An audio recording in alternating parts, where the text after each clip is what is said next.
एक किसान के खेत में किसी अमीर के घोड़े घुस गए, जिन्होंने इस खेत में बड़ी तबाही मचाई। इन घोड़ों ने कुछ तो रौंद कर और कुछ चल के इस खेत का सत्यानाश कर दिया। किसान गुस्से में भरा हुआ इन घोड़ों के मालिक के पास गया और इससे कहा, आपके घोड़ों ने मेरा खेत बर्बाद कर दिया है। घोड़ों के मालिक ने इसकी शिकायत सुनकर जवाब में कहा, तुम्हारे ख्याल में मेरे इन घोड़ों की वजह से तुम्हारा कितना नुकसान हुआ है?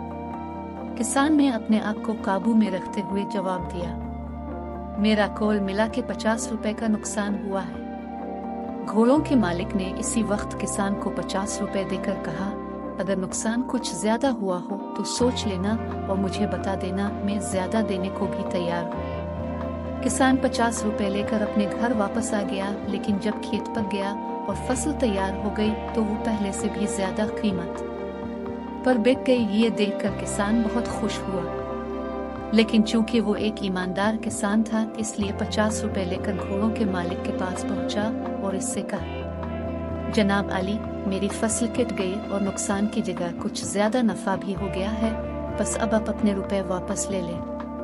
ये सुनकर घोड़ों के मालिक ने इस 50 रुपयों के साथ 50 रुपए और मिला के किसान को पूरे 100 रुपए दे दिए और इससे कहा, ये नुकसान का बदला नहीं बल्कि तुम्हारी ईमानदारी का इनाम है। शौक से ले जाओ और इसी तरह हमेशा सच्चाई पर कायम रहो। इस कहानी को अपने दोस्तों के साथ शेयर करें और हमारे चैनल जूनियर टाइम को सब्सक्राइब करना ना भूलें, ताकि आप हमेशा ऐसी मुतासिर कुन कहानियां सुन सकें। शुक्रिया।